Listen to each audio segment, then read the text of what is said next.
So let's go over some of these awesome updates that are available today. Did we upgrade the SuperJoy yet, or are we doing that live today? Oh no, I've already updated it. Okay. It takes about 2 to 4 minutes, so I didn't want to take up that time. That makes sense. But here's the breakdown of the new features. So the first thing is the custom button on top, and that's a big deal for PTZOptics G4 customers and owners because they didn't have any custom buttons before. So now not only is it a pan, tilt, zoom controller, but you can toggle off and on any command with CGI or HTTP commands like auto tracking, like recording and streaming, things of that nature. Now, the other thing that we can do, and this is something we're going to show today, is we can do a custom command on camera switching.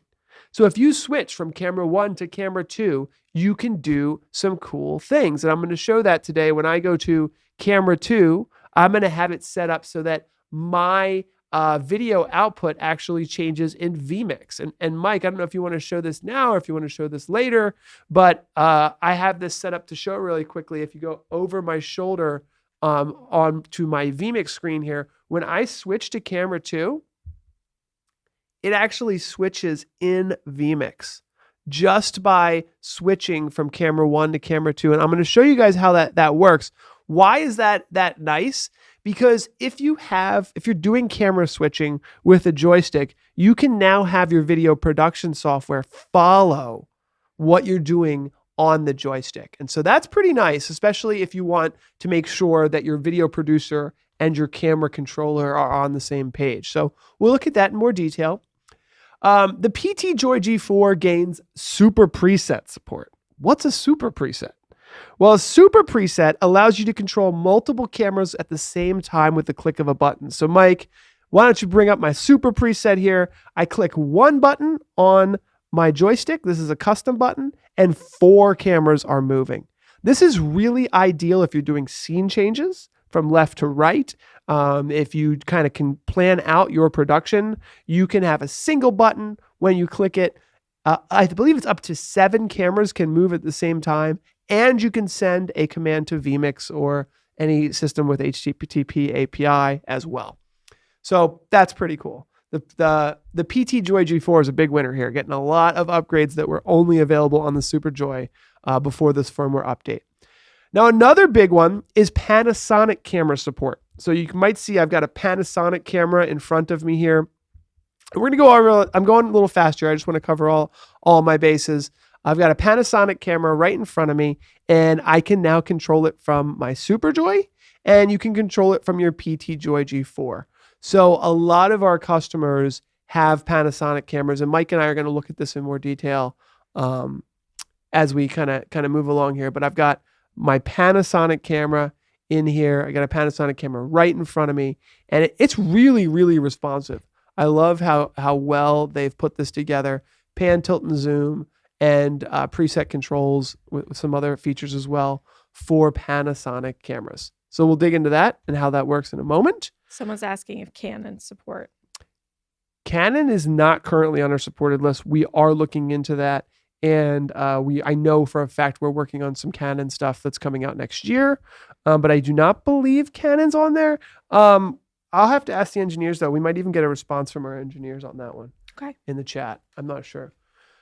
Okay, another big feature that I know our SuperJoy customers are going to love is something called a current camera variable. And what this does, and we're going to have to show some screenshots on this because it's a little interesting, but essentially you've only got 4 custom buttons on the SuperJoy. So with those 4 custom buttons, you can set them to toggle. So each of those buttons can be on, off. So technically you kind of have like 8 unique commands, right? 1, 2, 3, 4. But what the custom variable does is instead of hard coding the IP address into these, you can have a current camera variable. So whatever camera you are on, the custom button will apply. So if custom button 1 is for auto tracking and you're on camera 1, you click this button and camera 1 will start auto tracking. If you're on camera 2, then camera 2 will start auto tracking. If you're on camera 3 will start auto tracking. That's what a variable is. Does that make sense, Tess? Yes. So whatever camera you're on, that button will insert that camera's current IP address into that string that's going out. Okay. So it's pretty cool. And it really opens up a lot of control for additional buttons there. So hopefully that makes sense. And we're going to look at that in more detail as well. We added support for WebSockets. I think some developers might be excited about that. That's going to open up some more things in the future. Not a whole lot. It's supported now, but we don't have a whole lot of integrations for that yet, but more coming.